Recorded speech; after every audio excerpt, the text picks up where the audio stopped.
प्रतिष्ठिता मनो मे वाचि प्रतिष्ठितम् आविराविर्मयेभि वेदस्य महानि सह श्रुतं मे मा प्रहासेः अनेनाधीतेन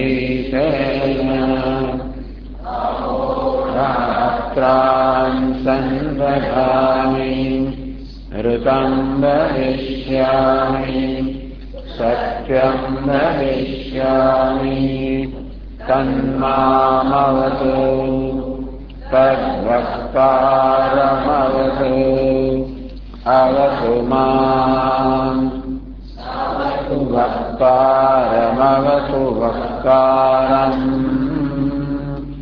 ॐ शान्ति शान्ति शान्तिः श्रुतिस्मृतिपुराणानाम् आलयम् करुणालयम् भगवत्पादम् शङ्करम् लोकशङ्करम् शङ्करम् शङ्कराचार्यम् केशवम् बादरायणम् सूत्रभाष्यकृतौ वन्दे भगवन्तौ पुनः पुनः ईश्वरो गुरुरात्मेति मूर्तिभेदविभागिने व्योमवद्व्याप्तदेहाय दक्षिणामूर्तये नमः। त्रिशीर्षाणम्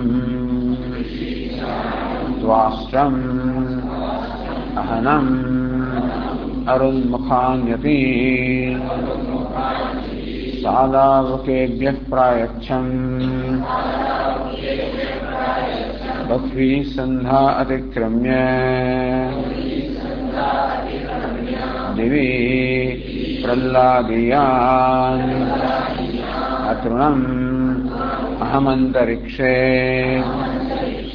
पौलोमान् पृथिव्याम् कारखाञ्जान् तस्य मे तत्र नो च मामीयते स यो मां विजानीयात् नास्य केन च कर्मणा लोको मीयते न मातृवधेन न पितृवधेन न स्तेयेन न भ्रूणहत्यया नास्य पापं च न चक्षुषः मुखान् नीलं वेतीति।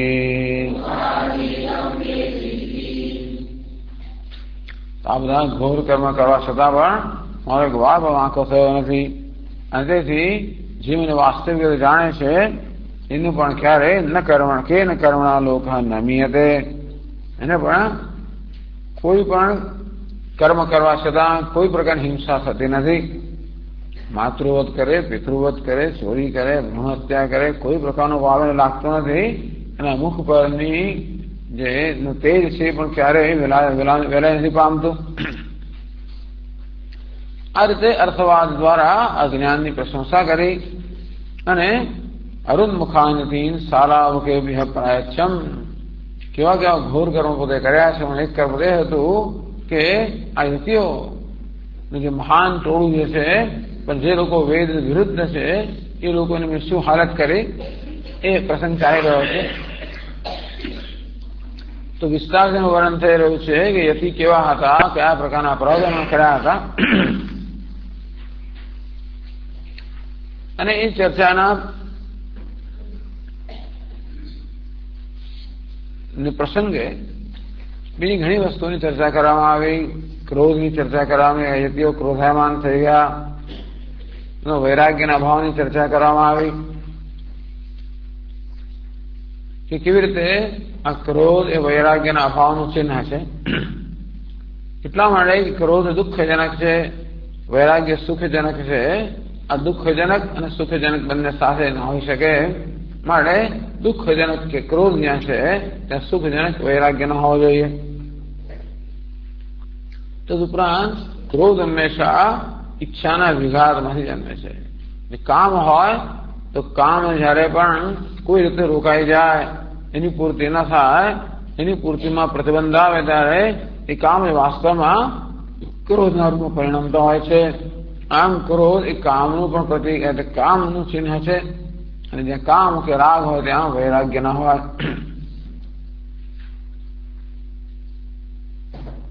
તાવ હો યદ વિદ્યતે કામ ક્રોધ દુરાસરો. ક્રોધ રીતે કામ હોવો જ જોઈએ. અને કામ એટલે કોઈ પ્રકારની ઈચ્છા. ન સ્ત્રી વ્યતિરેકાપેક્ષા માત્ર કામ ઉદીરિત. તો સ્ત્રીનો વ્યતિરેક એ જ એની ઈચ્છા માત્ર કામ છે એવું નથી. કિંતુ કામનો ભેદ ઈચ્છા માત્ર અત્ર શરીરના કોઈ પણ ઈચ્છાને વાસ્તવમાં કામ શબ્દનો પ્રયોગ કરવામાં આવ્યો. તો આવો કામ છે ક્રોધ બતાવે છે કે આવા કોઈને કોઈ પ્રકારની ઈચ્છા રહી ગઈ છે અંદર. ક્રોધ એટલે કામ પણ છે. તો બહુ યદી વિદ્યતે કામ ક્રોધ દુરાસદો. દુરાસદો જેનું નિયંત્રણ કરવું અત્યંત કઠિન છે એવા કામ અને ક્રોધ જ્યાં વિદ્યમાન હોય. આ ચિકિત્સા જેની કોઈ ચિકિત્સા નથી. કથમ ઈશા વિરક્તિ સંવેદ. અંત પછી એ વિરક્તિ કોઈમાં હોય કેમ શકે જ્યાં આવા કામ અને ક્રોધ હોય. તો 182માં શ્લોકમાં કહેવામાં આવ્યું અપ્યુપાયો નયોર દૃષ્ટ યત સંસર્ગ સતામ્ય. હવે એમ કેમ કહો છો કે કામ અને ક્રોધની કોઈ ચિકિત્સા જ નથી? આ મુમુક્ષુઓ તો કામ અને ક્રોધની ચિકિત્સા કરતા જણાય છે, એ તો કામ અને ક્રોધની ચિકિત્સા નથી એમ કેમ આપ કહો છો? તો કે અપી ઉપાય અને દ્રષ્ટ. આ કામ અને ક્રોધની ચિકિત્સાનો ઉપાય જોવામાં આવ્યો છે. યત સંસર્ગ સતામ્ય. યત સતામ સંસર્ગ અસત્પુરુષો સાથેનો સજ્જનો સાથેનો સંસર્ગ એટલે ટૂંકમાં સત્સંગ એ આ કામ અને ક્રોધ પર ધીમે ધીમે વિજય પ્રાપ્ત કરવાનો ઉપાય જોવામાં આવ્યો છે. સતામ અગ્રે શરણીતે મયા નહીં વદંતે. પણ યતિઓ તો જો કામ અને ક્રોધનો ઉપાય કરવા પણ ઈચ્છતા નથી. એટલે સતામ અગ્રે શરણ સત્પુરુષોનો જ્ઞાની પુરુષો એને કહેવાય એનો અગ્રેસર હું છું. અને એમના પર કૃપા કરુણા કરીને સામે ચાલીને એમને એમની સાથે આ વાર્તાલાપ શરૂ કરે. છતાં પણ એ લોકો મારી સાથે બોલતા સુદ્ધા પણ નથી. નેવ વદંતી આપી તો મારી તો બોલતા પણ નથી. તેથી એમાં એ લોકોમાં વૈરાગ્યની કોઈ સંભાવના જ નથી. હવે 278 પાના પર આગળ કહે છે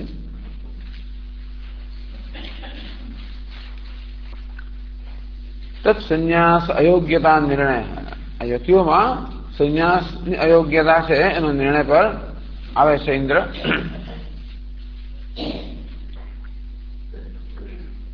વિરાગ અભાવે છે એ શામ સંન્યાસ અયોગ્ય હતી. જો એમનો વૈરાગ્ય ન હોય તો એમનો સંન્યાસ યોગ્ય નથી. એ વાત કરે છે 184માં શ્લોકમાં. અવિરક્તેષુ કિમ નામ ન્યાસાત સ્યાત્ ફલમેષુ હિ પ્રત્યુતાનેન પતનમ ભવેદ્યુતનુમાનિના.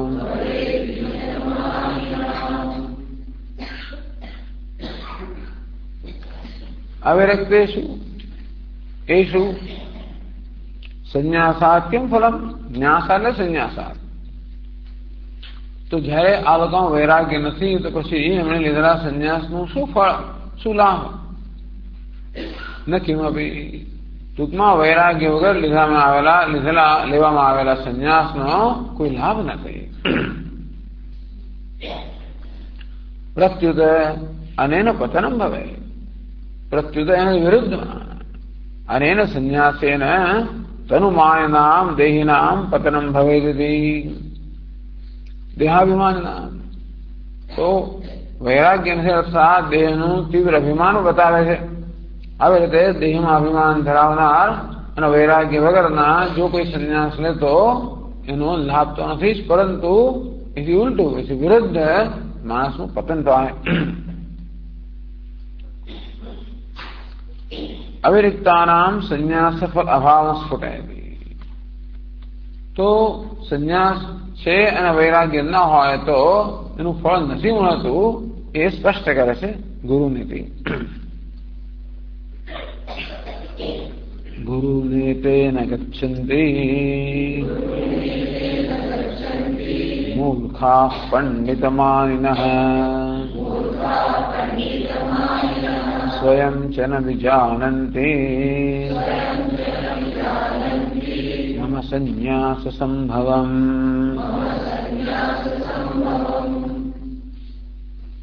एते पंडितमानः मूर्खाः गुरुं न गच्छन्ति. कैसे विदिशा संन्यासस्य फलम गुरुमुखात् तत्वनिश्चयः. जो विदिशा संन्यास લીધો હોય તો એનું ફળ શું છે? ગુરુમુખાત તત્વનિશ્ચય. ગુરુના મુખેથી શાસ્ત્રનો ઉપદેશ શ્રવણ કરવા દ્વારા તત્વનો નિશ્ચય થયો એ સંન્યાસનું ફળ છે. વિદિશા સંન્યાસ ફળ એ છે કે ગુરુના મુખેથી શાસ્ત્રનો ઉપદેશ શ્રવણ કરતા તત્વનો નિશ્ચય થયો. ઈશાન નાસ્તિ, પરંતુ આ લોકોમાં નથી. વિદિશા અભાવાત, કે એ લોકો તો ગુરુ એતે ગચ્છન્તિ, આ લોકો ગુરુ પાસે ગયા હોત અને તત્વનું શ્રવણ કરતા હોત તો બરોબર છે. કેમ ન? વિદિશા અર્થાત વેદની ઈચ્છા, જ્ઞાન પ્રાપ્તિની ઈચ્છા એમનામાં છે એવું નિશ્ચય થઈ શકે હોત, પરંતુ આ લોકો તો ગુરુ પાસે પણ જતા નથી. કેમ? મૂર્ખા પંડિત માન, એમની પંડિતાનો અભિમાન હોવાને કારણે જતા નથી. અમારે કોઈ જરૂર નથી. અને તેથી મૂર્ખ છે. મૂર્ખ એટલા માટે છે કે સંન્યાસનો હેતુ સમજતા નથી, જીવનનો ધ્યેય સમજતા નથી, અને પંડિતાઈનું અભિમાન હોવાના કારણે પોતાના જીવનું કલ્યાણ કરતા નથી. તો ચાલો એમને એ ગુરુ પાસે ન જાય માટે સંન્યાસ નથી એવું શા માટે? કોઈ વિદ્વત સંન્યાસ હોય તો ગુરુ પાસે જવાની જરૂર નથી. વિદ્વત સંન્યાસ ફલાશાતુ વિદ્યાભાવેન તત્ સંન્યાસ અભાવાદેવ દુરાપાસ્તા. જે વિવિધિશા સંન્યાસ જ નથી ત્યાં આગળ વિદ્વત સંન્યાસ હોવાની તો વાત જ ક્યાં છે? વિદ્વત સંન્યાસ ફલાશા, વિદ્વત સંન્યાસના ફળની આશા તો દુરાપાસ્તા, એ તો બહુ દૂર છે. કેમ છે? વિદ્યા અભાવેના. વિદ્વત સંન્યાસ એને કહેવાય જ્યાં બ્રહ્મ જ્ઞાન હોય, એ તો એનો અભાવ છે. તત્ સંન્યાસ અભાવ, તેથી વિદ્વત સંન્યાસનો અભાવ છે. વિદ્વત સંન્યાસનું ફળ મળ્યું હોત જો વિદ્વત સંન્યાસ હોત. વિદ્વત સંન્યાસ હોત ક્યારે? જયારે વિદ્યા હોત ત્યારે. તો વિદ્યા ન હોવાને કારણે વિદ્વત સંન્યાસ પણ નથી, અને એ ન હોવાને કારણે એનું ફળની આશા પણ અત્યંત દૂર છે. એ સ્વયં ચ ન વિજાનંતી, લોકો પોતે પણ જાણતા નથી. મમ સંન્યાસ સંભવમ. આ મમ સંન્યાસ સંભવમ એક શબ્દ છે, સમાસ છે. મમ શબ્દ અત્ર વિભક્તિ પ્રતિરૂપકમ અવ્યયમ. આ મમ શબ્દ છે એ અવ્યય છે, એટલે મત સંન્યાસ સંભવ એવું ખરેખર થવું જોઈએ, પણ મતની વિભક્તિ પણ આપી દીધી અહીંયા મમ. આમ તો સંન્યાસમાં આમ વિભક્તિ ના હોય છતાં પણ એટલે અવ્યય તરીકે આ મમ શબ્દનો પ્રયોગ કરવામાં આવ્યો. વિભક્તિ રૂપે નહીં પણ અવ્યય રૂપે. તથા મમ સંન્યાસસ્ય મીન એટલે કે આત્મીય સંન્યાસસ્ય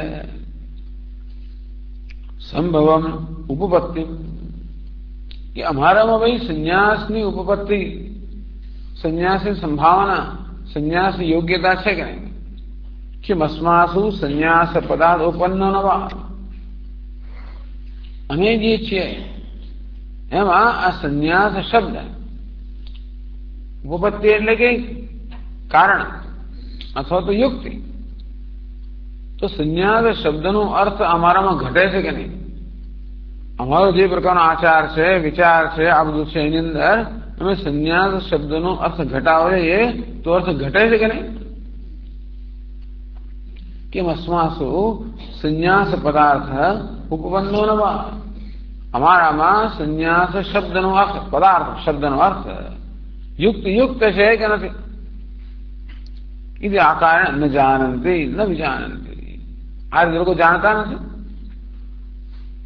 તો જયારે એ લોકોને આટલું પણ ખબર નથી કે અમારામાં સંન્યાસ શબ્દની ઉપપત્તિ છે કે નહીં અર્થાત સંન્યાસ અમને લાગુ પડે કે નહીં અમે જે છે ત્યાં સંન્યાસનું લક્ષણ ઘટે છે કે નહીં એ પણ જયારે ના જાણતા હોય કે અધિકમ ન્યાસંતિ તો એથી વધારે શું જાણતા હોય એટલે કે આ લોકો મૂર્ખ છે આટલું પણ જાણતા નથી અને વળી પાછા પંડિતાનું અભિમાન કરનારા છે એ રીતે એમનો વિવિધિશા સંન્યાસનો અભાવ છે વિદ્વત સંન્યાસની વાત જ ક્યાં કરવી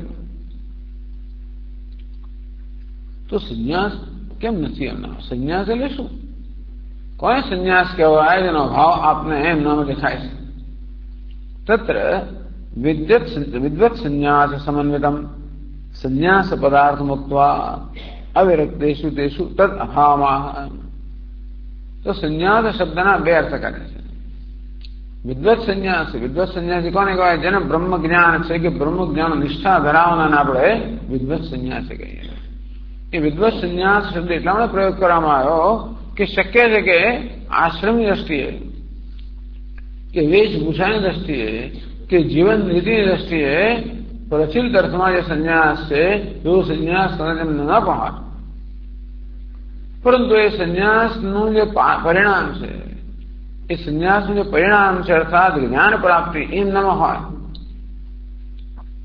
શક્ય છે કે એવો પ્રચલિત અર્થમાં સંન્યાસ લીધા વગર જ પૂર્વના સંસ્કારને કારણે અને આ જીવનની સાધનાને કારણે કદાચ એ લોકો બ્રહ્મજ્ઞાની હોય છે લોકો ઘણા ગૃહસ્થ પણ બ્રહ્મજ્ઞાની તરીકે બહુ પ્રસિદ્ધ હોય છે અને ઘણા બધા એ લોકોના અનુયાયીઓ હોય છે શિષ્યો હોય છે તો એ સંન્યાસના રૂપમાં પણ હોય કે બીજા કોઈ રૂપમાં હોય તો વિદ્વત સંન્યાસમાં એ વિદ્વત્તા એ વિદ્યા કે જ્ઞાન મહત્વનું છે એની જીવન રીતે કે વેશભૂષાને એટલા માટે વિદ્વત સંન્યાસ શબ્દનો પ્રયોગ કરવામાં આવે અને બીજો છે વિવિધિશા સંન્યાસ આ વિદ્વત્તા અર્થાત જ્ઞાન પ્રાપ્ત કરવા માટે જે સંન્યાસ લેવામાં આવ્યો છે એનું નામ છે વિવિધિશા સંન્યાસ એટલે જ્ઞાન નથી પરંતુ જ્ઞાન નિષ્ઠા એટલે જ્ઞાન પ્રાપ્તિ માટેની નિષ્ઠા છે તત્પરતા છે તો આ બે પ્રકારના સંન્યાસ માટે ગ્રંથકારે આગળ સંન્યાસ શબ્દની બે પ્રકારની વ્યાખ્યા કરે છે તત્ર વિદ્વત સંન્યાસ સમન્વિતમ તો વિદ્વત સંન્યાસને લાગુ પડે એવું સંન્યાસ પદાર્થ મુક્ત્વા સંન્યાસ શબ્દનો એ પ્રકારનો અર્થ કરે જે વિદ્વત સંન્યાસ લાગુ પડે અવિરક્તેષુ તદભાવમાં તો આ વૈરાગ્ય વગરના આ યતિઓમાં વિદ્વત સંન્યાસનો ભાવ છે એ કહે છે બે શ્લોકોમાં કામક્રોધાદ્યર્ગણમ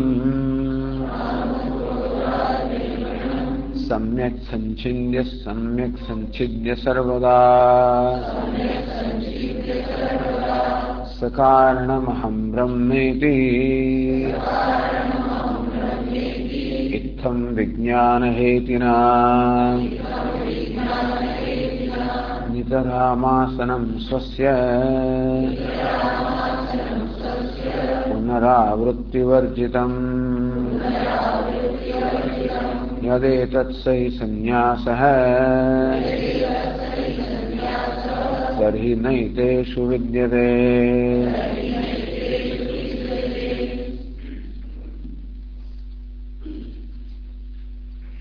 ये टीका का यथा प्रादेशम विपरिलक्षति अत्र इति उपसर्ग मान क्रिया आक्षेपी આ ઉપસર્ગ છે એ ક્રિયાપદ છે ધાતુ છે એના અર્થમાં વધારો કરે ફેરફાર કરે સામાન્ય છે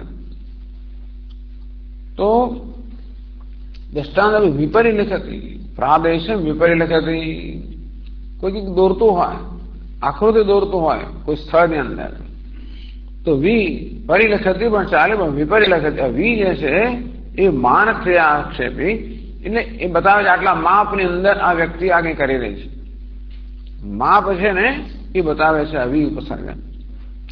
तथा अत्र संन्यास पदे तो संन्यास शब्द है એ સમ ની અને આસ એમાં ધાતુ આસ છે એને બે ઉપસર્ગ લગાવવામાં આવ્યા સમ અને ની। આસ એટલે હોવું અથવા બેસવું બંને અર્થ થાય। આસ એટલે બેસવું અથવા હોવું। તો સમ એટલે સારી રીતે, ની એટલે નિશ્ચિત રીતે, આસ એટલે હોવું કે બેસવું। આમાં કહીએ સમ શબ્દ હે છેદિક ક્રિયા આક્ષેપતે। આ સંન્યાસ શબ્દમાં જે સમ ઉપસર્ગ છે એ છેદનની ક્રિયા જે છે એ છેદનની ક્રિયા એની અંદર લાવે છે। જે વિપરીલિખિતમાં વી જે છે એ માપ સૂચન કરે છે તેવી રીતે આ સંન્યાસ શબ્દમાં આ સમ જે ઉપસર્ગ છે એ એક છેદન ક્રિયા જે છે એ છેદન ક્રિયા અંદર લાવે છે, ઉમેરે છે। તથા છે अहम ब्रह्मेति आकारक विज्ञान रूप शस्त्र विज्ञान हेतिना हेति એટલે શસ્ત્ર। अहम ब्रह्मेति तम विज्ञान हेतिना तथा च अहम ब्रह्मेति आकारक विज्ञान रूप शस्त्र। आ शस्त्र विज्ञान हेति એટલે શસ્ત્ર કહ્યું विज्ञान हेति विज्ञान रूप शस्त्र। तो ज्ञान ने ક્યારેક અગ્નિ સાથે સરખાવવામાં આવે, ક્યારેક શસ્ત્ર અસંગ શસ્ત્રેણ દૃઢેન છિત્વા। रुस्तम ज्ञान आसेनात्मना आत्मनः ज्ञान रूपी खड्ग थी, असंग रूपी शस्त्र थी। तो विज्ञान हेतिना आ विज्ञान अपरोक्ष ज्ञान रूपी खड्ग थी के शस्त्र थी।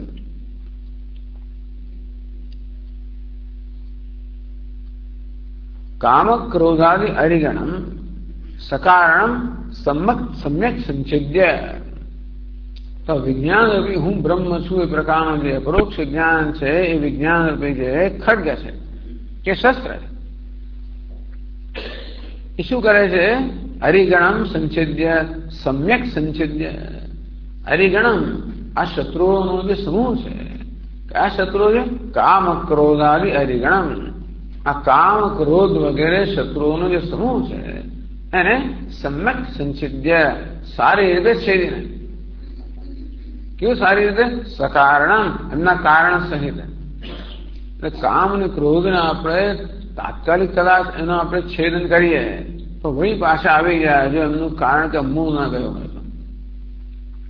आ मनमा कामना जन्मे पूरी करीए तो क्षणभर माटे कामना जती रहे, परंतु कारण जे छे जे अधूरपनी लागणी होय, जरूरियात होय, अज्ञान होय, रही जाए ત્યાં સુધી એ કામના હોય પાછી ઉદ્ભવવાની। ક્રોધને પણ વ્યક્ત કરવાથી કદાચ ક્રોધ જતો રહે, પણ ક્રોધનું કારણ કામના કે આગ્રહ હોય તો વળી પાછું ક્રોધ જન્મવાનો છે। માત્ર આપણે તો સંસારની અંદર આપણા કામ અને ક્રોધ આપણે પીડા કરે છે માટે એને દૂર કર્યા કરીએ છીએ। જેમ કીડીઓ દૂર કર્યા કરીને પાછી ને પાછી આવતી રહે, જ્યાં સુધી સાકરના ટુકડા પડ્યા ત્યાં કીડીઓ પાછી આવવાની છે, ભલે ને વાળી નાખીને સાફ દૂર કરી તો હોય। પણ તેવી રીતે જ્યાં સુધી અંદર અજ્ઞાન અધૂરપ છે, ઉણપની લાગણી હોય ત્યાં સુધી આ કામ આવ્યા જ કરવાનું। ભલે આપણે એને હસેલી મૂકીએ, દૂર કરીએ, જતો રહે, પાછો આવે। અને કામ રૂપી કારણ છે ત્યાં સુધી ક્રોધ પણ આવ્યા કરવાનો। એટલે સકારણ કારણ સહિત એમની વાસના સહિત, એટલે મૂળમાં તો સંકલ્પ સહિત, ઊણ છું અધૂરું છું એ પ્રકારના ભ્રમ સહિત। અને તેથી હું બ્રહ્મ છું જયારે જ્ઞાન હોય ત્યારે ઉણપ તો રહી ના શકે। બ્રહ્મ એટલે કે પૂર્ણ, એ પૂર્ણતામાં કોઈ ઉણપ કે ઈચ્છા કે જરૂરિયાત રહી જ ના શકે। તેથી એ જ્ઞાનથી આ કામ અને ક્રોધને જન્મવાનું મૂળ કારણ જે અંદર રહેલી અધૂરપની લાગણી જે જન્મે છે દેહ વગેરેમાં અભિમાનને કારણે, જે જન્મે છે તેથી અભિમાન આપણામાં એક અપૂર્ણતાની લાગણી જન્માવે છે। આ જ ઈચ્છાઓ જન્માવતો હોય અને તો એ લોકો વાસના છે। પણ આપણે એમ કહીએ કે આ ભ્રમ જે છે મૂળભૂત ભ્રમ પોતાના વિશેનો સકારણમ સમ્યક સંચિદ્ય એને સારી રીતે છેદીને सकारणम समूलम काम क्रोधादि अरिगणम कामादि रिपुगणम। બધા આંતરિક શત્રુઓ સંછિદ્ય તો એ સંપદાર્થ. સંન્યાસ શબ્દમાં આ સમ જે શબ્દ છે એનો અર્થ એક આખા શ્લોકમાં આપ્યો કે હું બ્રહ્મ છું એ જ્ઞાન રૂપી ખડગાથી કામ અને ક્રોધ રૂપી એ બધા શત્રુઓ છે એમને પોતાના કારણસર સારી રીતે છેદીને જેથી ક્યારેય વહી પાછા ન જન્મે. પછી ન્યાસ ની અને આસ. ન્યાસ નિતરામ આસ આસનમ સ્થિતિ. ન્યાસ નિતરામ આસનમ સ્થિતિ. નિતરામ સે નિષ્ઠા. એટલે બીજા શ્લોકમાં તો નિતરામ આસનમ સ્વસ્ય. ની અને આસ નિતરામ આસનમ સ્વસ્ય પોતાની નિશ્ચિત સ્થિતિ. તો નિપદાર્થ અતિશય અભિનયથી નિશ્ચિત સ્થિતિ એટલે શું? એમાં કયું વિશેષ રહેલું છે? તો કહ્યું કે ભાઈ પુનરાવૃત્તિ વર્જિતમ. હું બ્રહ્મ છું એ જ્ઞાનમાં. એ જ્ઞાન વડે આંતરિક શત્રુઓનો છેદ થઈ ગયો હોવાના કારણે હવે જ્ઞાનમાં નિષ્ઠા મેળવવા માટે કોઈ અવરોધ ન રહે. ભગવદ્ ગીતામાં સ્થિત પ્રજ્ઞાના વિભાગમાં ભગવાન કામ છે તેથી ક્રોધ આ બધાને જ્ઞાન નિષ્ઠામાં રહેલા એક નંબરના શત્રુઓ અવરોધો જણાવે છે. એટલા જ માટે વારંવાર એમ કહે છે કે ભાઈ ઈચ્છામાંથી મુક્ત થવું જોઈએ, કામમાંથી મુક્ત થવું જોઈએ. તસ્માદ યસ્ય મહાબાહો નિવૃત્તાનિ સર્વશઃ ઇન્દ્રિયાણિ ઇન્દ્રિયાર્થેભ્યઃ તસ્ય પ્રજ્ઞા પ્રતિષ્ઠિતા. એ મહાબાહો જેની ઇન્દ્રિયો પોતાના વિષયમાંથી સારી રીતે નિવૃત્ત થઈ ગઈ છે એ જ્ઞાનમાં પ્રતિષ્ઠા પ્રાપ્ત કરી શકે. નહીતર ઇન્દ્રિયાણામ વિચરતામ યદ મનોન વિધીયતે તદસ્યહરતિ પ્રજ્ઞા વાયુ નાવમિવાંભસી. તો ઇન્દ્રિયો વિષયોમાં વિચરણ કરે અને મન પણ એ પાછળ વિચરણ કરતું હોય તો ઇન્દ્રિયોની પાછળ વિચરણ કરનારું મન આ બુદ્ધિમાં જે કઈ પ્રજ્ઞા હોય એને પણ હરી લેવાનું છે. જે કઈ પ્રજ્ઞા અર્થાત ડાપણ કે જ્ઞાન પ્રાપ્ત થયું હોય એનું હરણ કરનારું છે. વાયુ નાવમ ઇવાંભસી. જેવી રીતે આ નાવ જળમાં જઈ રહી છે અને વાયુ જોર પ્રચંડ વાયુ કેવી રીતે એને ઉલટા ચલી જાય અને તે રીતે આ મન જે છે જે કામ અને ક્રોધથી પ્રભાવિત છે એ આ પ્રજ્ઞાને એને પણ ખસેડી જતું હોય. એટલા માટે કામ ક્રોધાદિ અરિજણમ. આ કામ ક્રોધ વગેરે આંતરિક શત્રુઓ છે જે આપણા મનમાં અશાંતિ જન્માવનારા છે એ વાસ્તવમાં આ જ્ઞાન નિષ્ઠામાં અવરોધરૂપ છે. અંતેથી એનો સારી રીતે છેદ કર્યો કારણ સહિત તો એ પાછા ના આવે તો પછી એ નિષ્ઠામાં અવરોધરૂપ નામ આખનારા કોઈ વસ્તુ રહી નહીં. એટલે કે છે નિતરામ આસનમ પુનરાવૃત્તિ વર્જિતમ. બસ હું બ્રહ્મ છું એ જ્ઞાનમાં પુનરાવૃત્તિ જ્યાં પુનરાવૃત્તિ ન થાય ફરી જન્મ ન થવાનો એ પ્રકારની નિષ્ઠા. તથા ચ કર્મફલ વિલક્ષણ જ્ઞાનફલ બ્રહ્મ ભાવેન અવસ્થાનમ ઇત્યાગતમ. તો આ નિષ્ઠા કયા પ્રકાર છે? આ હોવાનું કયા પ્રકારનું છે? બ્રહ્મ ભાવેન અવસ્થાન. બ્રહ્મ હું બ્રહ્મ છું એ પ્રકારે પોતાના બ્રહ્મ ભાવમાં બ્રહ્મ સ્વરૂપમાં અવસ્થાન બ્રહ્મ સ્વરૂપમાં સ્થિતિ. જે ફળ તો છે એનું ફળ તો જ્ઞાનનું ફળ છે. કર્મફલ વિલક્ષણ જ્ઞાનફલ. કર્મનું ફળ કેવું છે? આવે ને જતું રહે. કર્મની અસર પૂરી થાય એટલે કર્મનું ફળમાં જતું રહે. તો અજ્ઞાનનું ફળ જતું કેમ ના રહે? કે આવનારું નથી. આગંતુક હોય એ જતું રહે. હું બ્રહ્મ છું પોતાનો બ્રહ્મ ભાવ એ આગંતુક નથી, એ તો છે જ.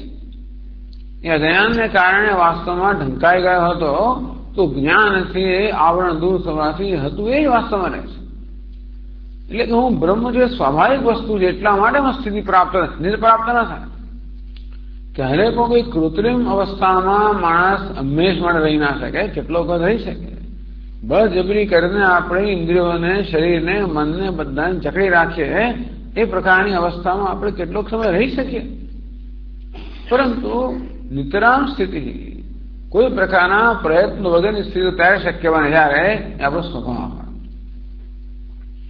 એટલે પાણીને આપણે મારી મચને ગરમ રાખી શકીએ ખરા, પણ નિતરામ સ્થિતિનો સ્વભાવ તો ઠંડક હોવાના કારણે એ ઠંડુ થાય ત્યાર પછી કોઈ પ્રકારના પ્રયત્ન વગર જ પોતાના સ્વભાવમાં નિષ્ઠ થઈ શકે. એટલે ગરમી હોવી એ પાણીનો શત્રુ છે, અને એથી એ શત્રુને દૂર કરો. નવું પાણી ઉમેરો, નવું એમ નહીં.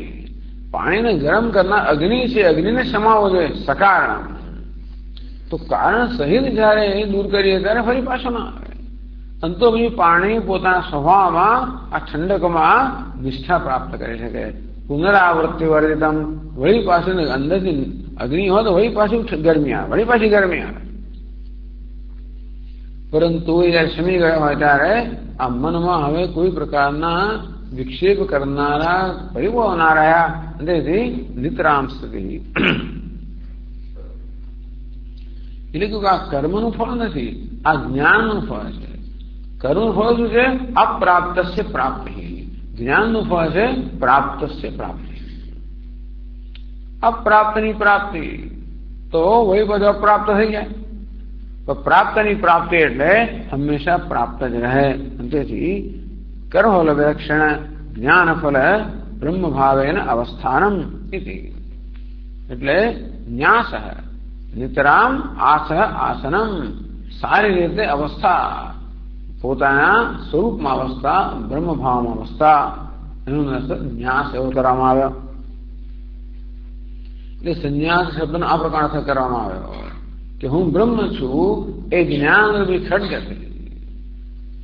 જ્ઞાન નિષ્ઠામાં જે કે અવરોધો છે, આંતરિક શત્રુઓ છે, એને સારી રીતે છેદન કરે ને, એટલે કે પોતાના કારણ સહિત આંતરિક આવેગોનું છેદન કરે ને, પછી જેમાંથી પુનરાવૃત્તિ ન થાય એ પ્રકારનું સારી રીતની અવસ્થા કે નિષ્ઠા પોતાના સ્વરૂપમાં, એનું નામ છે સંન્યાસ.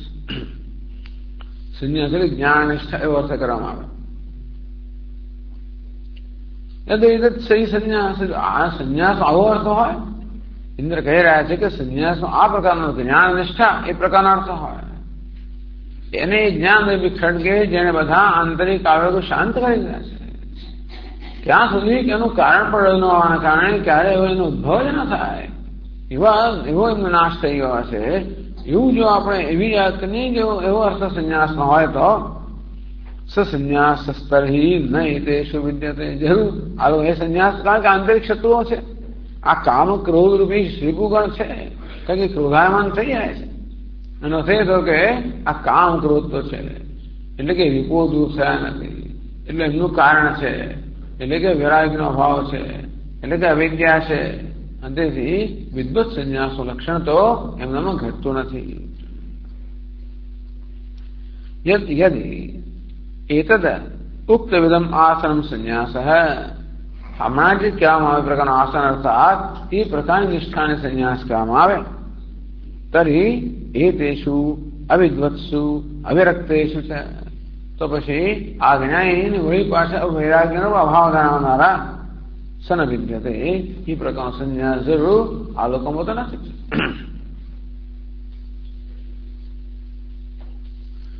તો આ રીતે વિદ્વત સંન્યાસ જેમાં અનુવર્ણન થાય એ જ સંન્યાસ શબ્દનો અર્થ કર્યો. વિદ્વત સંન્યાસ સમન્વિતમ, વિદ્વત સંન્યાસ એવો અર્થ થાય એ પ્રકારે સંન્યાસ શબ્દનો અર્થ કર્યો. વિવિધિશા સંન્યાસ સંગ્રહાય, બીજો સંન્યાસ છે વિવિધિશા સંન્યાસ. તો એ પ્રકારનો સંન્યાસનો અર્થ થાય એ રીતે પણ સંન્યાસ શબ્દનો અર્થ કરે, જેથી એનો અર્થ વિવિધ એ વિવિધિશા સંન્યાસમાં ઘટે. તો વિદ્વત સંન્યાસમાં ઘટે એ પ્રકારે સંન્યાસ શબ્દનો અર્થ કર્યા પછી હવે વિવિધિશા સંન્યાસમાં ઘટે એ પ્રકારે સંન્યાસ શબ્દનો અર્થ કરે છે. વિવિધિશા સંન્યાસ સંગ્રહાય પ્રકારાંતરેણ સંન્યાસ પદાર્થમાં, બીજી રીતે પદાર્થ એટલે શબ્દનો સંન્યાસ શબ્દનો બીજો અર્થ કરે છે. અથવા એ 187 શ્લોકમાં કહે છે અથવા સંધિયાગમ્યમ ફલજાતમ સસાધનમ ઇહામુત્ર સંત્યજ્ય नितरामासनं गुरौ आत्मविज्ञानसन्तत्यै तदप्येषु न विद्यते।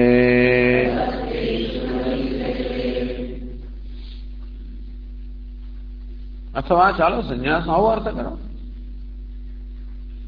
જરાક થોડો વધારે એટલે જરાક એટલું તીવ્ર અર્થ ના કરીએ, આપણે ઘનઘોર અર્થ ના કરીએ સંન્યાસ શબ્દનો, અને જરા થોડી ઓછી તીવ્રતાવાળો અર્થ કરીએ તો પણ. અથવા સમ ધિયાગમ્યમ ફલજાતમ સસાધનમ, અત્ર પક્ષે સમ ઉપસર્ગેણ ત્યાગ ક્રિયા આક્ષેપ. ત્યાં સમ ઉપસર્ગથી છિદિક ક્રિયાનો આક્ષેપ, છિદિક ક્રિયા આક્ષેપ એટલે છિદિક ક્રિયા અંદર લાવવામાં આવી.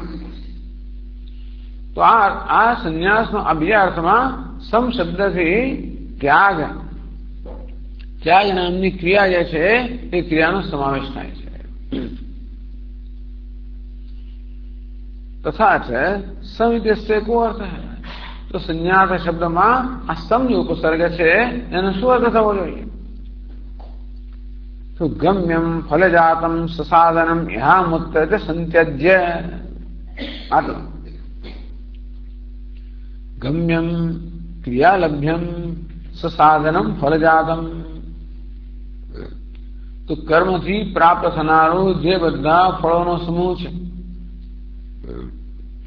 સસાધનમ સાધન સહિત, એટલે કર્મ કરવાના સાધન સહિત અથવા સાધન ઈચ્છા સહિત,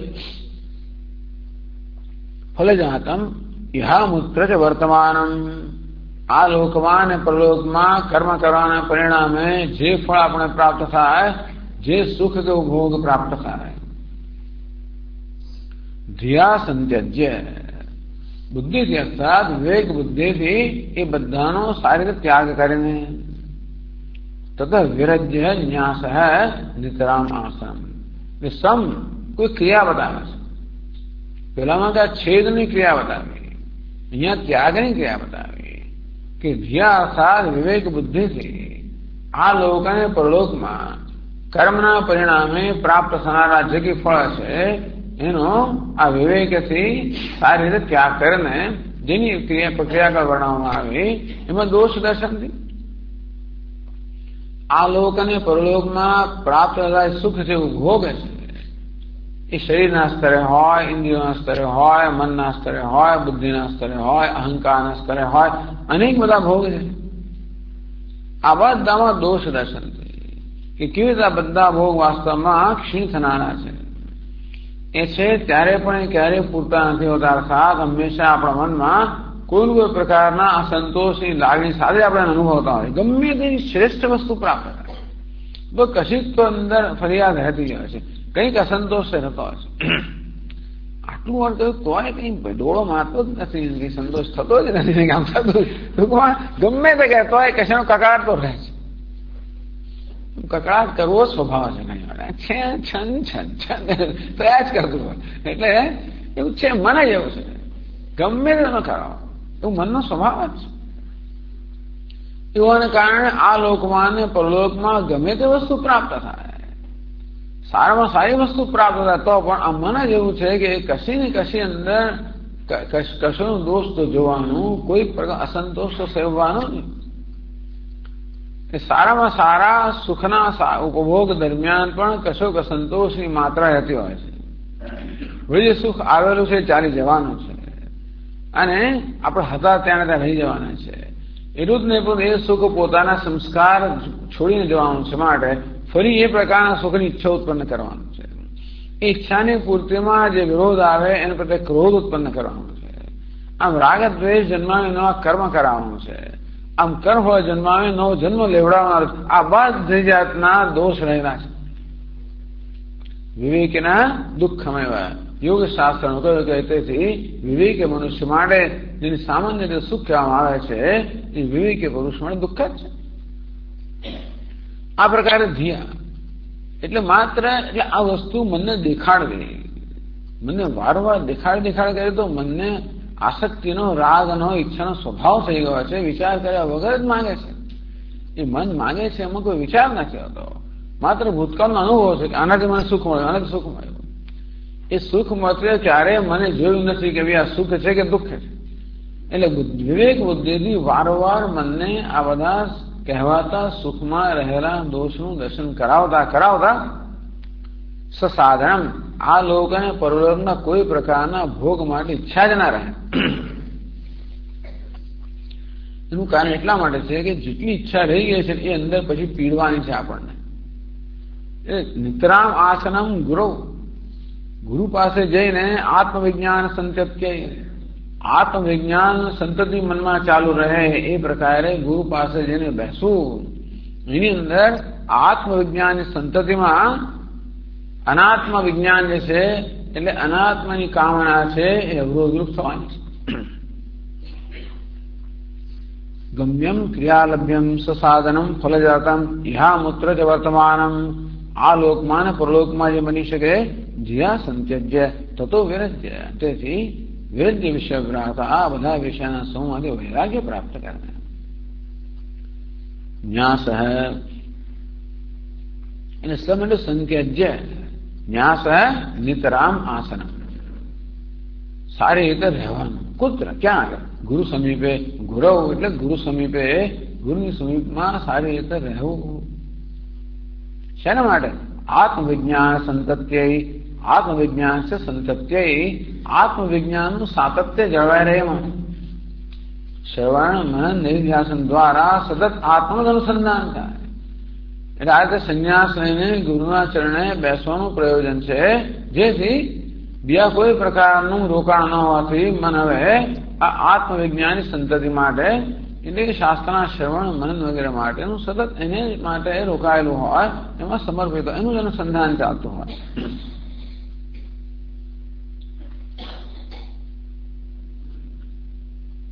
તદપી તેષુ ન વિદ્યતે એવું સંન્યાસ જોવા જઈએ તો એ પણ યતિઓમાં વિદ્યમાન નથી. તદ ઉક્તવિધ સમાન ઉક્તવિધમ આસન આપે યેશુ નસ્તી. તો સમ તો દેખાય નહીં, આપણો આસન દેખાય. સમ અંદરની વસ્તુ છે, આસન બહારની વસ્તુ છે. પેલું આસન કયું હતું? આત્મામાં આસન હતું. આસન કયું છે? ગુરુ પાસે છે. આસને બેસવું રહેવું. તો વિદ્વત સંન્યાસીનું આસન ક્યાં છે? આત્મામાં છે. સર્વકર્માણિ મનસા સંન્યસ્યાસ્તે સુખમ વશી નવદ્વારે પુરેદેહી નૈવ કુર્વન ન કાર્યન. બસ એનું આસન છે આત્મામાં છે, દેહમાં નથી. બીજું આસન કયું છે? ગુરુ પાસે આસન. આત્મામાં આસન પ્રાપ્ત કરવા માટે ગુરુ પાસેનું આસન. તો બંનેમાંથી એક પ્રકારનું આસન આ લોકો આત્મામાં નિષ્ઠ એમ પણ જણાવે, કારણ કે કામ ક્રોધ શત્રુઓ છે અને ગુરુ પાસે તો જતા નથી. પંડિતાઈનું અભિમાન હોવાના કારણે ગુરુ સામે આવે તો પણ એ લોકો એને આદર કરતા નથી. એટલે ગુરુ સમીપ પણ આસન નથી અને આત્મામાં આસન નથી. અને તેથી એક પ્રકારનો સંન્યાસ આમનામાં નથી. બાકી વિવિધ સંન્યાસનો હેતુ છે ગુરુ મુખેથી શાસ્ત્રોનું શ્રવણ વગેરે દ્વારા જ્ઞાન પ્રાપ્ત કરે અને છેવટે વિદ્વત સંન્યાસ પ્રાપ્ત કરવો. એટલે કહે પછી ઉક્ત વિધૌ અન્વર્થ સંન્યાસ મોક્ષ હેતુ. અન્વર્થ શબ્દની વ્યુત્પત્તિ માત્રથી જ જયારે એનો અર્થ જાણી શકાય. અનુઅર્થ એટલે સાર્થક, અર્થ સહિતનું. અર્થ સહિત જયારે જેવું નામ હોય તેવા જ જયારે ગુણ હોય ત્યારે આપણે એને સાર્થક કહીએ કે અન્વર્થ કહીએ. તો સંન્યાસ શબ્દ છે, એ સંન્યાસ શબ્દની વ્યુત્પત્તિ દ્વારા જ એ સંન્યાસ એટલે શું જાણી શકાય, એવો સંન્યાસ. બાકી એવો પણ સંન્યાસ હોય જે સંન્યાસ શબ્દની વ્યુત્પત્તિ જાણી શકાય એવો આ વિદ્વત સંન્યાસ કેવી ઈચ્છા સંન્યાસમાં એવો પણ સંન્યાસ હોય ખરો, પણ એ સંન્યાસ મોક્ષનું સાધન નથી. ઉક્ત વિધૌ અન્વર્થ સંન્યાસો મોક્ષ હેતુ. આ વિવિધ ઈચ્છા સંન્યાસ મોક્ષનો હેતુ બને જ્ઞાન પ્રાપ્તિ દ્વારા, અને વિદ્વત સંન્યાસ મોક્ષનો હેતુ બને જ્ઞાન નિષ્ઠા દ્વારા. તો જ્ઞાન પ્રાપ્તિ માટે લીધેલો સંન્યાસ કે જ્ઞાન નિષ્ઠા માટે લીધેલો સંન્યાસ? જેમ યાદ ન કે મારે કહે છે કે હું જતો રહું છું, બસ હું સંન્યાસ લેવાનો છું, હું ગૃહસ્થાશ્રમનો ત્યાગ કરવાનો છું, તો જ્ઞાન નિષ્ઠાનો સંન્યાસ કે જીવન મુક્તિ માટેનો સંન્યાસ? તો એ જ બે પ્રકારના સંન્યાસ છે. એક સાક્ષાત સાધન છે, બીજું પરંપરાગત સાધન છે. વિદ્વત સંન્યાસ છે એ મોક્ષનું સાક્ષાત સાધન છે, વિવિધિશા સંન્યાસ એ પરંપરા સાધન છે. તો બંને મોક્ષના સાધન છે. શેના માટે? નિષ્કામતા લક્ષણ વ્યાપાર લાભાત. કે બંનેમાં નિષ્કામતા લક્ષણ તો રહેલું છે, બંનેમાં નિષ્કામતા તો છે જ. જયારે વિદ્વત સંન્યાસમાં નિષ્કામતા હોય, વૈરાગ્ય હોય, ત્યારે વિદ્વત સંન્યાસમાં હોય. તેથી આ સંન્યાસ શબ્દને અન્વર્થ તમે વ્યુત્પત્તિ કરો તો બંનેમાં નિષ્કામતા લક્ષણ વ્યાપાર તો મળી રહેશે. સંન્યાસ શબ્દની આ પ્રકારે વ્યુત્પત્તિ કરવામાં આવે તો નિષ્કામતા જેનું લક્ષણ જેવો વ્યાપાર, ટૂંકમાં નિષ્કામતા એ બંનેમાંથી પ્રાપ્ત થાય છે. સંન્યાસ શબ્દના બંને અર્થમાં નિષ્કામતા રહેલી જ છે. અને તેથી એ નિષ્કામતા છે એ આપણને છેવટે મોક્ષ પાવનારી છે. નિષ્કામતા સાધન પણ છે, નિષ્કામતા સાધ્ય પણ છે. સાધન એટલે વૈરાગ્ય અને સાધ્ય એટલે જ્ઞાન નિષ્ઠા.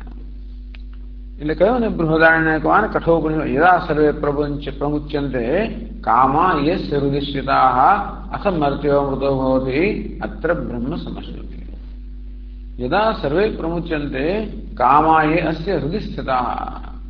ये कामाः से हृदयस्थिताः.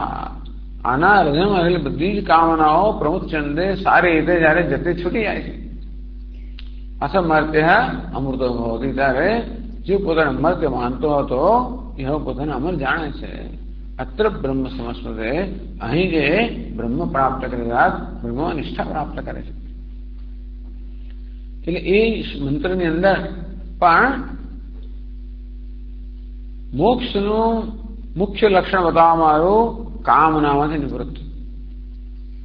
આ કામ નિવૃત્ત કે નિષ્કામતા કહો, નિષ્કામતા કહો કે કામના નિવૃત્તિ કહો, એ મોક્ષનું મુખ્ય લક્ષણ બતાવવામાં આવ્યું. તો નૈષ્કર્મ્ય કે નિષ્કામતા, એ નિષ્કામતા મોક્ષનું મુખ્ય લક્ષણ હોય તો પછી આ સંન્યાસના જે બે અર્થ કર્યા એમાં નિષ્કામતા આવે છે, ના બાકી ના આવે. અને તેથી આ બે પ્રકારના વિવિધિશા અને વિદ્વત સંન્યાસ માત્ર મોક્ષનું સાધન હોઈ શકે, કારણ કે બંનેમાં નિષ્કામતા વિપરીત છે અને નિષ્કામતાની પરાકાષ્ઠા એટલે મોક્ષ. આશ્રમાત્ર તો અધિપ્રસંગાત ન મુક્ત ત્રિયો કયો સંન્યાસ છે? આશ્રમ સંન્યાસ. ટૂંકમાં બ્રહ્મચર્ય, ગૃહસ્થ, વાનપ્રસ્થ એ થયા પછી આશ્રમ, જે ચોથો આશ્રમ લીધો એ પણ સંન્યાસ છે. પણ ત્યાં આગળ એ સંન્યાસમાં આ અર્થ ઘટતો નથી. સંન્યાસના જે બે લક્ષણ બતાવ્યા એ લક્ષણો પેલા આશ્રમ સંન્યાસમાં ઘટતા નથી. માટે એ સંન્યાસ મોક્ષનો હેતુ નથી. કયો સંન્યાસ મોક્ષનો હેતુ છે? જે સંન્યાસના આ પ્રકારે અર્થ હતા. અન્વિતા એટલે અન્વિતા અર્થ, આ પ્રકારનો અન્વર્થ એટલે કહ્યું ને ભાઈ અન્વર્થ સંન્યાસ. તો અન્વર્થ સંન્યાસ એટલે સંન્યાસ શબ્દનો જે અર્થ થવો જોઈએ એ પ્રકારનો સંન્યાસ, એ આશ્રમ સંન્યાસમાં નથી. એ ત્યાં નહીં. 188 શ્લોકમાં કહે છે નહીં સંન્યાસતો મુક્તિ નટાનામ સા કુતો નહીં કિંતુ સર્વાવિલાસસ્ય કોપસ્ય ચ વિવર્જનાદ સર્વાત્મનાપ્યશક્યત્વે સાધુ શાસ્ત્ર સમાશ્રયાદ.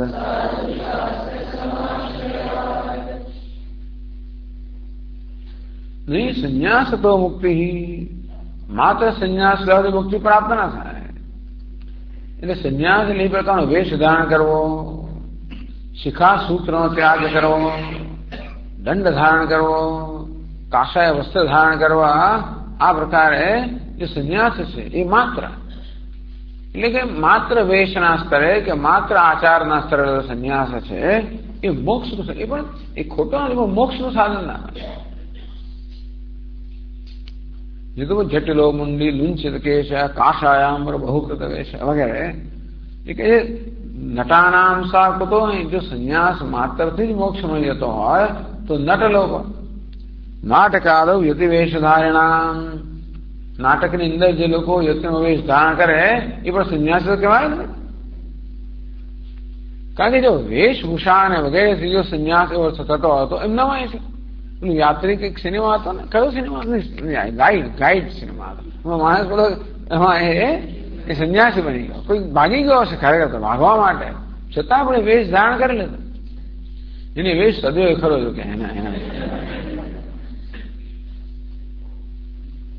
કે સંન્યાસી બને એટલે લોકો આવીને પ્રણામ કરવા લાગ્યા, નમસ્કાર કરવા લાગ્યા. અરે આ લોકો જો આવું વેશ લેવા માત્ર આવું થતું હોય તો ખરેખર સંન્યાસ તો કેવો હોય છે. એટલે આ વૈરાગ્ય જન્મી ગયો. નહીં તો એનો સદુપયોગ થાય, ચાલો સારું છે, એવું નહીં. એના વળી વિવેક બુદ્ધિ જન્મી પણ નહીં થાય. એટલે કે નટાનામ સાકુતો નહીં. જો સંન્યાસ એટલે એ વેશ માત્રથી જો સંન્યાસ થતો હોય તો પછી આ નટ લોકો, જે લોકોએ નાટકમાં યતિનો વેશ ધારણ કર્યો છે, એમને સંન્યાસ કેમ ન મળવો જોઈએ, એમને મોક્ષ કેમ ન મળવો જોઈએ?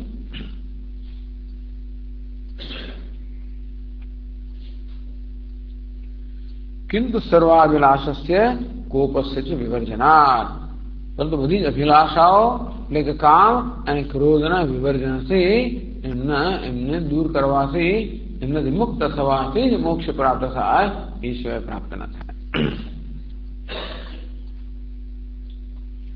નહીં તો અતિ પ્રસંગાત સંન્યાસ માત્રથી મોક્ષ મળતો હોય તો આ લોકોને મળી જાય. માત્ર આશ્રમ, ચોથો આશ્રમ આવ્યો, ચોથો આશ્રમ તરીકે લીધો હોય કે કોઈ વેશ ધારણ કર્યો અને મોક્ષ મળી જતો હોય તો અતિ પ્રસંગ એટલે ઘણા બધા લોકોનો સમાવેશમાં થઈ જાય અને એ વસ્તુ ના થાય. यह काम क्रोधो वशी करतुम न शक्नुयात. આપ તો કહો છો સર્વાભિલાષસ્ય કોપસ્ય ચ વિવર્જનાત, બધી અભિલાષાઓ અને ક્રોધને દૂર કરીને કે એમાંથી મુક્ત થઈને જે સંન્યાસ હોય એ વિવિધિશા સંન્યાસ, વિદ્વત સંન્યાસ પણ મુખ્ય અર્થમાં એ મોક્ષનું સાધન મને બાકી નહીં. નનુ એ કામ ક્રોધો વશી કરતું ન શક્નુયાત. જે કામ અને ક્રોધનું વશ કરવામાં જે ધારો કે શક્તિમાન ના હોય, શક્નોતિ વસ્તુમ પ્રાક્ષય વિમોક્ષણાત કામ ક્રોધ વેગમ, તેને શું કરવું? કામ અને ક્રોધ જન્મતા ના હોય એવું તો ના બને. કામ અને ક્રોધ જન્મે છે તો શું કરવાનું? સકિમ કુર્યાત, એને શું કરવું જોઈએ? ઇતિ આશંકા હૈ. તો બીજી પંક્તિમાં કહ્યું સર્વાત્મનાપ્ય શક્યત્વે સાધુ શાસ્ત્ર સમાશ્રયાત વિવર્જનાત. તો કામ અને ક્રોધને કેવું દૂર કરવા? પોતાની દૂર નથી શકતો. સર્વાત્મનાપ્ય શક્યત્વે, સર્વાત્મના કામ ક્રોધ વિવર્જનસ્ય અશક્યત્વે ભી. કામ અને ક્રોધ પૂરેપૂરી માત્રામાં જ આપણે દૂર ન કરી શકતા હોય તો પણ હેતુંતરાય મોક્ષ તો પણ મોક્ષ મળી શકે. એટલે તમે એને વાળો ઉપાય કરો તો કામ ક્રોધ સહિત તો ના જ મળે, પરંતુ કામ ક્રોધ સ્વયં દૂર ન કરી શકતા હોય તો બીજા ઉપાયથી કામ અને ક્રોધ દૂર કરી શકાય અને એ દ્વારા કામ ક્રોધ મુક્ત થઈને મોક્ષ પ્રાપ્ત કરી શકાય. કેમ તદ હેતુંતરમ, એ કયો બીજો ઉપાય છે? તો કે છે સાધુ શાસ્ત્ર સમાશ્રયાત. સાધુ અને શાસ્ત્રનો સારી રીતે આશ્રય લેવો. સાધુ સજ્જન શાસ્ત્રમ છે બંનેનો, એટલે કે માત્ર સાધુનો જ આશ્રય નહીં પરંતુ શાસ્ત્રનો પણ. શાસ્ત્ર સહિતના સાધુનો આશ્રય શ્રેષ્ઠ છે. સાધુનો આશ્રય સારો, જો સાધુ હોય તો સાધુ છે, વાંધો નથી. પણ શાસ્ત્ર સહિતનો સાધુ હોય તો આપણને શાસ્ત્ર આધારે ઉપદેશ કરી શકે. સાધુમાં સજ્જનતા છે તો આ સજ્જનતા શું છે શાસ્ત્ર સમજાવે છે. એટલે આપણામાં રહેલી સજ્જન તો આપણે જે યુક્તિપૂર્વક સમજીએ તો પછી બીજાને આપણે પ્રદાન કરી શકીએ, બીજાને ઉપદેશ કરી શકીએ. એટલે શાસ્ત્ર આપણામાં સજ્જનતા જન્માવે પણ છે અને જન્મેલી હોય કે હોય તો આપણને એ કેવી રીતે વ્યક્ત કરવી એનો પણ એ પણ આપણને પદ્ધતિ આપે છે. એટલે કહ્યું કે ભાઈ કે શાસ્ત્રની અંદર આ વૈરાગ્ય માટેનો ઉપાયો કહેવામાં આવેલા છે. ભગવદ્ ગીતામાં સર્વત્ર વૈરાગ્ય માટેનો ઉપાયો કયા જ છે ને. યોગયુક્તો વિશુદ્ધાત્મા વિજિતાત્મા જીતેન્દ્રિય, આ કર્મયોગ ભગવાને મહાન ઉપાય બતાવ્યો. તયોર્ન વશમાગચ્છે તૌ જસ્ય પરિપંચનો. આ રાગદ્વેષના વશમાં ના આવે એ તારા શત્રુઓ છે. તસ્માદ અસક્ત સતતમ કાર્યમ કર્મ સમાચાર. તેથી હે અર્જુન, તું કર્મફળની આસક્તિનો ત્યાગ કરીને અને કર્મના અભિમાનનો ત્યાગ કરીને સતત કર્તવ્ય કર્મ કર. આમ શાસ્ત્ર આપણને ઉપાય બતાવે, પણ શાસ્ત્રમાં આપણો સીધો પ્રવેશ ન હોય, એ સજ્જન દ્વારા પ્રવેશ થાય. એટલે સજ્જન અર્થાત સાધુ પુરુષ જે શાસ્ત્રને સમજે છે અને શાસ્ત્રનું આચરણ કરે છે, એ આપણને શાસ્ત્રનો યોગ્ય અર્થ, સાચો અર્થ સમજાવી શકે, અથવા જીવનમાં એનું આચરણ કેમ એ પ્રકારનો અર્થ સમજાવી શકે. અને તેથી આ બંનેની મદદથી સાધુ શાસ્ત્ર સમાશ્રયાત. તો આ બંનેનો સમ્યક આશ્રય, સારી રીતે આશ્રય હોય તો પણ ધીમે ધીમે કરીને આ કામ અને ક્રોધ પર વિજય પ્રાપ્ત કરી શકાય છે. કહે છે સત્સંગ શાસ્ત્રયો અપી પરંપરાયા મોક્ષજનને નિષ્કામતા સંપાદનમેવ વ્યાપાર હે. આ સત્સંગ અને શાસ્ત્ર એ કહ્યું ને, શાસ્ત્ર સાધુ શાસ્ત્ર સમાશ્રયા. સાધુ એટલે સાધુનો સંગ કરવો, સત્સંગ કરવો અને શાસ્ત્રનો અધ્યયન કરવો એમની દ્વારા. એ પણ છેવટે કરે જ છો. પરંપરાયા એ પણ ક્રમે ક્રમે કરીને મોક્ષ, પરંપરા મોક્ષ જનકમ. સીધો તો મોક્ષ ના જન્મ આવે, પરંતુ કયો વચ્ચે વ્યાપાર ઉત્પન્ન કરે? નિષ્કામતા સંપાદન વ્યાપાર. એ લોકો પણ નિષ્કામતા ઉત્પન્ન કરે, એ પ્રકારના વ્યાપાર દ્વારા પરંપરા મોક્ષ પ્રાપ્ત કરાય. ટૂંકમાં શાસ્ત્ર અને સાધુનો સંગ છે પણ નિષ્કામતા જન્મવા માટે વૈરાગ્ય, વિવેક આપણને આપે, એ વિવેક દ્વારા વૈરાગ્ય જન્મવા માટે છે. એ વાત 189 શ્લોકમાં કરે છે. કાલુષ્યમ હિ યથા હન્યાત નિરાણામ હિ શરચ્છનૈઃ કામક્રોધૌ તથા દીપ્તૌ સાધુ શાસ્ત્રે હતશ્શનૈઃ.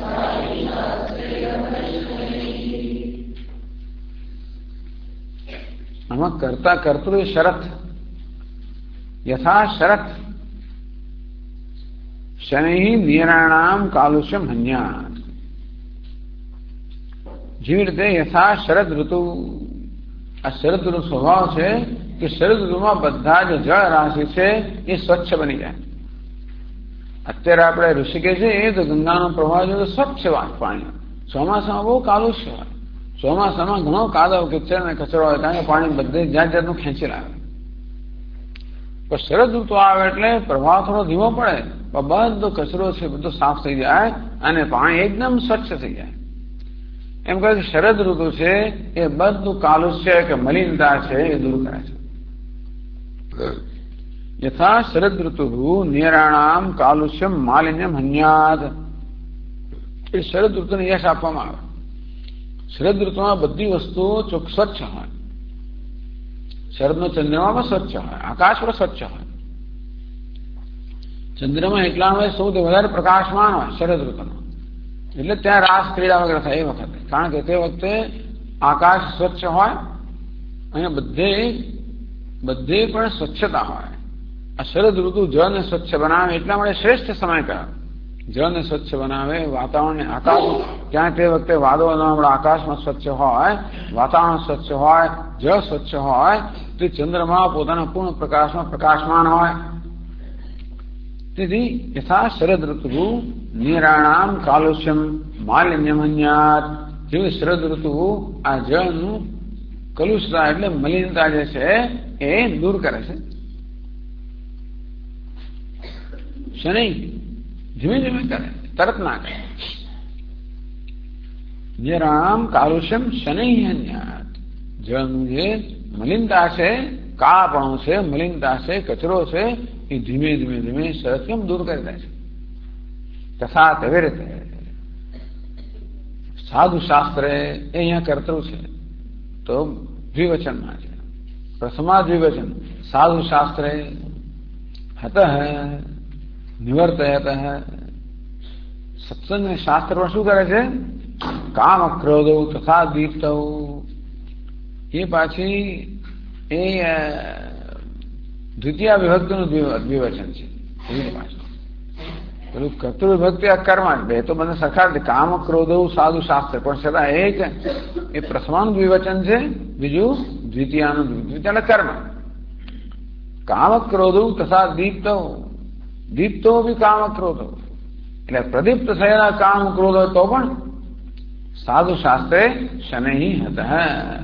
તો ચોમાસામાં ગમે તેટલી મલિનતા આવી હોય તો પણ ધીમે ધીમે જેવી રીતે શરદ ઋતુને દૂર કરી નાખે છે, અંતે રીતે ગમે તેવો કામ ક્રોધ હોય તો પણ સાધુ અને શાસ્ત્ર વિવેક દ્વારા આપણામાં ધીમે ધીમે ધીમે એ દૂર કરે છે. તથા સત્સંગ શાસ્ત્રે કામાદિ ચિત્તમલમ અતઃ નિવર્તયત. તો આમાં કયું જળ છે? આપણું અંતઃકરણ જળ છે. કઈ મલિનતા છે? આ કામ અને ક્રોધ કે રાગ દ્વેષની મલિનતા છે. તો આ રીતે અંતઃકરણ જળમાંથી કામ ક્રોધની મલિનતા દૂર કરીને અંતઃકરણ સ્વચ્છ બનાવે છે. એ સ્વચ્છ અંતઃકરણ છે એ વાસ્તવમાં મોક્ષનું જ્ઞાન દ્વારા મોક્ષનું સાધન બને છે.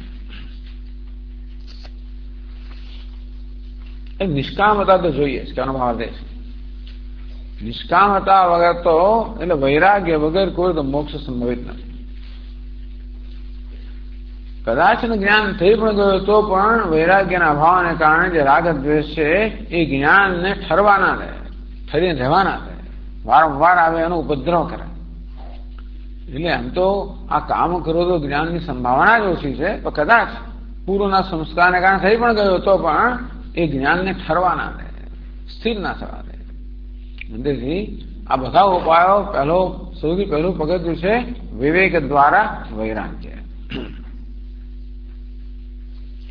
તત્ર દૃષ્ટાંતમાં આ શરદનું દૃષ્ટાંત આપ્યું, પણ ધીમે ધીમે કેવી રીતે, ચાલો આ એક શરદનું સરસ દૃષ્ટાંત આપ્યું, બીજું દૃષ્ટાંત પણ આપે છે 190માં શ્લોકમાં. દુર્દાંતો હિ યથા વાજી કાલેન દમમાવ્રજેદ શિક્ષ્યમાણો નરૈસ્તજ્ઞૈઃ શિક્ષા ભેદૈરનેકશઃ.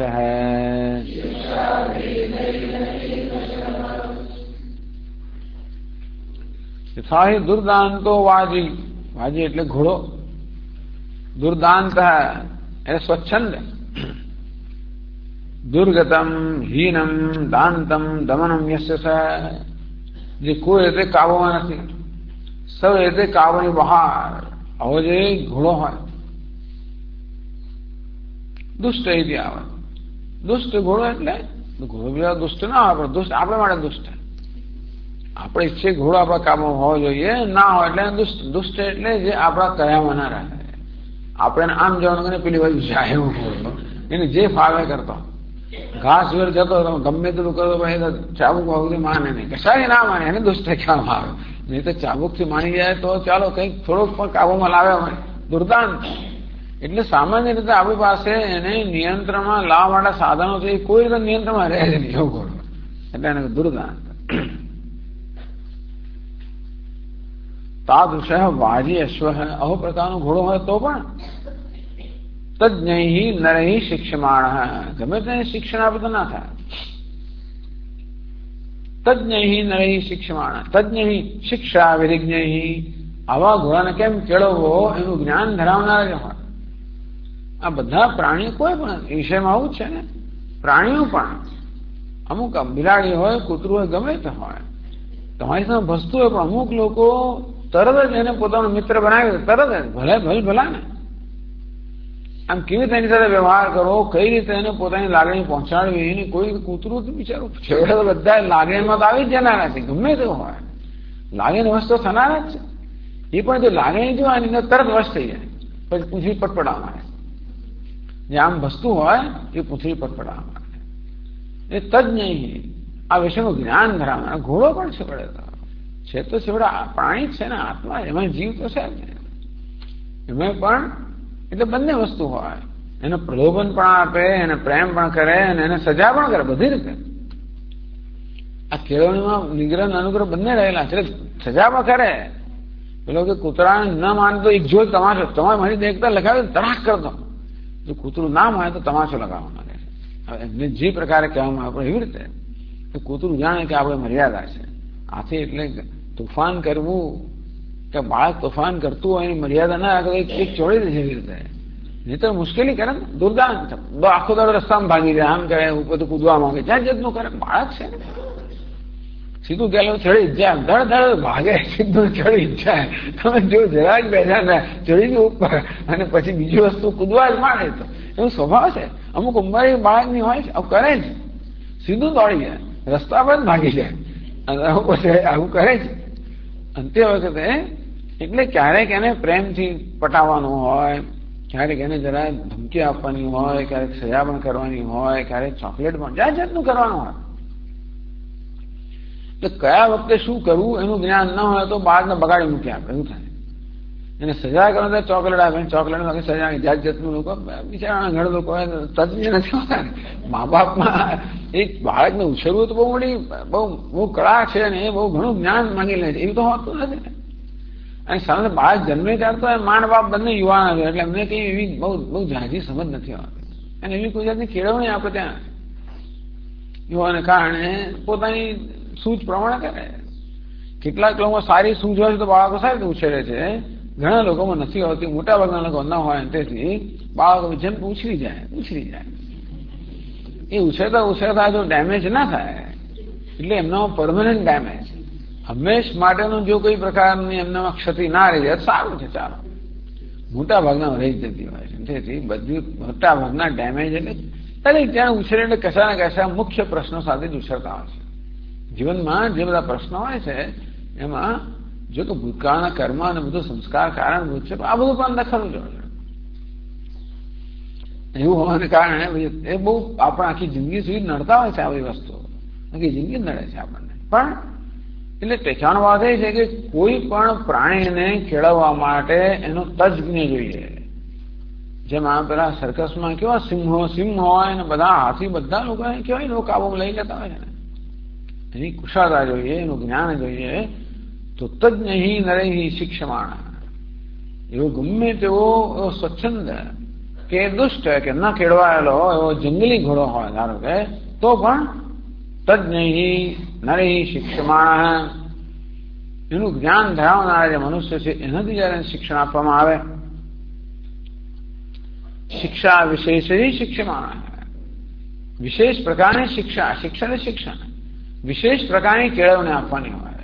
એ ઘોડાની એક વિશેષતા હોય, ગધેડાની બીજી વિશેષતા હોય, હાથીની ત્રીજી વિશેષતા હોય.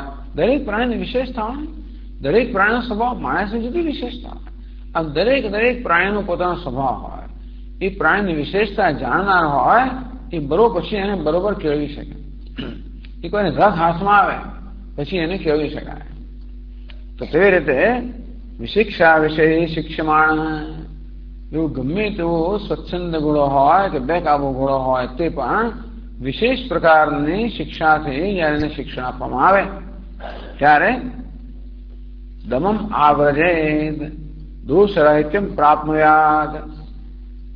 તો તજ્ઞ શિક્ષાભેદી અનેકશ શિક્ષમાણ, શિક્ષાભેદી શિક્ષા ભિન્ન પ્રકારની શિક્ષાઓ એટલે ભિન્ન પ્રકારનું શિક્ષણ.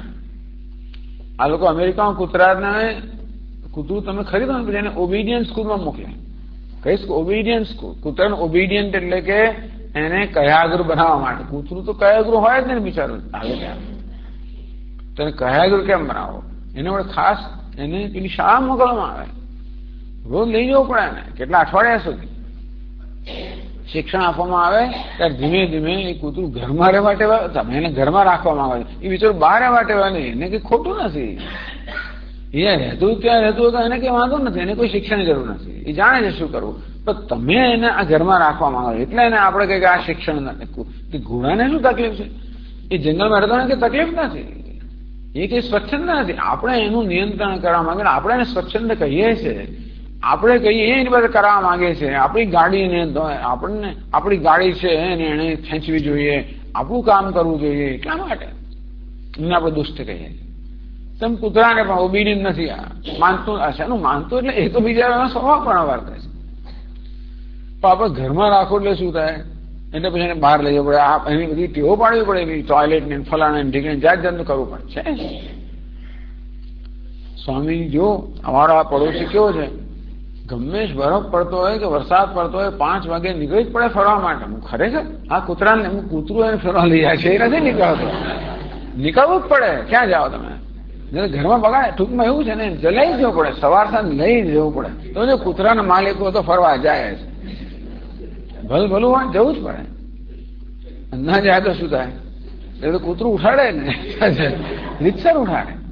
કૂતરું જ ખરેખર માલિકને રોજ ઉઠાડતું હોય છે. પેલો એલાર્મની જરૂર નથી, આ જ ઉઠાડે અને પછી સીધો દરવાજા પર લઈ જાય ને બહાર લઈ જાય. ટૂંકમાં જે હોય તે એ પોતાના રહેઠાણમાં રહેતું હોય તો એને આવી કોઈ જાતની જાણે છે બધા શું કરવું. પણ આપણા ઘરમાં રહેતું હોય ત્યારે પછી આપણે એને ઓબીડિયન્ટ સ્કૂલ મોકલવું પડે, એને કયાગુર બનાવવું પડે. ચાલો એવી રીતે આપણે ઘોડાને દુષ્ટ કહો, પણ ચાલો જે હોય ને તો અનેક શિક્ષા ભેદે શિક્ષમાણ, અનેક પ્રકાર વિવિધ પ્રકારની શિક્ષાને આપવી પડે. એટલે કે શિક્ષણ આપવું પડે ત્યારે ધીમે ધીમે એ આપણા કાબુમાં આવે ને ધીમે ધીમે કયાગ્ર બને. બીજો ઘોડો પણ દમમ આવરજે એટલે દોષ રહિત બની જાય. ટૂંકમાં એ કયાગ્ર બની જાય.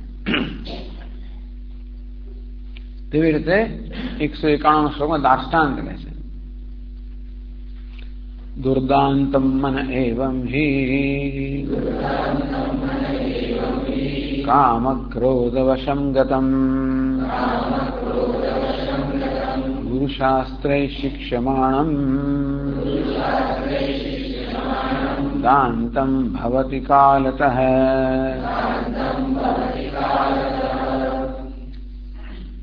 એવં હિ દુર્દાંતમ મન, આ પ્રકારે મન પણ જે કોઈ પ્રકારના કાબુમાં નથી, કેળવાયેલું નથી, અંતેથી દુર્દાંત છે, નિર્બંધ છે, સ્વચ્છંદ છે, ફાવે એમ કરનારું છે આવું મન. કેમ? કામ ક્રોધ વશમ ગતમ. આવું બાળ જેવે તો હોય કેમ આવું કેમ કરે છે, આવું વર્તન કેમ છે? એ ખરાબ સંગમાં આવી ગયો અને ખરાબ ટેવો પડી ગઈ. પેલા મસાલા ખાવાની ટેવ પડી ગઈ, અને સિગરેટ પીવાની ટેવ પડી ગઈ, દારૂ પીવાની ટેવ, જાત જાતની ટેવ પડી જાય. એટલે આવી જાય આ પ્રકારે કોઈ પણ વસ્તુ જયારે આવા દુષ્ટના સંગમાં આવે ત્યારે દુષ્ટ બની જવાની છે. એટલે કામ ક્રોધ વશમ ગતમ મન, આ કામ અને ક્રોધ ને વશ થયેલું મન પછી આપણું કયું ના કરે. એ તો કામ ને ક્રોધ નું કયું જ કરે. દુર્દાંત આપણે કેમ કહીએ છીએ? એ કોઈકનો વશ છે જ, આપણને વશ નથી. એટલે આપણે એને કહીએ કે આ કેવું છે? દુર્દાંત છે, આ સ્વચ્છંદ છે. જેમ ચંચલ હિમાના કૃષ્ણ પ્રમાથી બલવદ દૃઢમ આવું થઈ ગયું. ભલે તો આવું મન હોય તો પણ પેલા દુર્દાંત એ જંગલી ઘોડાની જેમ. ગુરુશાસ્ત્ર શિક્ષમાણ, તો ગુરુ શાસ્ત્ર વડે એવા મનને પણ શિક્ષણ આપવામાં આવે તો કાલતઃ દાંતમ ભવતી, એ ઘોડાની જેમ મન પણ કાયકરને એ શાંત બને, નમ્ર બને, દોષથી મુક્ત બને. એટલે જો ઇન્દ્ર આ પ્રકારે ઉપદેશ આપતા જાય છે. આ તો એક પ્રસંગ જ છે, આ યતિઓનો એક પ્રસંગ જ છે. એ પ્રસંગની ગ્રંથકાર એટલે ચર્ચા કરે છે ને માટે આ પ્રસંગોપાત અનેક પ્રકારનું શિક્ષણ આપવા માટે. વાસ્તવમાં આપણા મનને કામ ક્રોધથી મુક્ત કેમ કરવું એનું શિક્ષણ માટે જ આ બધી ચર્ચા ચાલી રહી છે. સંન્યાસની ચર્ચા તો સંન્યાસી ચર્ચા ચાલી રહી છે. તો સંન્યાસસ્તુ મહાભાવો દુઃખમાપ્તમ અયોગત. એ સંન્યાસ પણ જો યોગ વગર લેવામાં આવ્યો હોય તો દુઃખનું કારણ બની જાય. એટલા માટે આ યોગ કોને કહેવાય? સંન્યાસની આવશ્યકતા શું છે અને એ કામ ક્રોધ વગેરે દૂર ના તો શું કરવું, એ બધું પણ શિક્ષણ અહીંયા આપવામાં આવે છે. ઓમ પૂર્ણમદ પૂર્ણમિદં પૂર્ણાત પૂર્ણમુદચ્યતે પૂર્ણસ્ય પૂર્ણમાદાય પૂર્ણમેવાવશિષ્યતે. ઓમ શાંતિ શાંતિ શાંતિ. શંકરં શંકરાચાર્યં કેશવં બાદરાયણં सूत्रभाष्यकृतौ वन्दे भगवन्तौ पुनः पुनः ईश्वरो गुरुरात्मेति मूर्तिभेदविभागिने व्योमवद्व्याप्तदेहाय दक्षिणामूर्तये नमः। ॐ शान्ति शान्ति शान्तिः। हरि ओम् श्रीगुरुभ्यो नमः। हरि ओम्।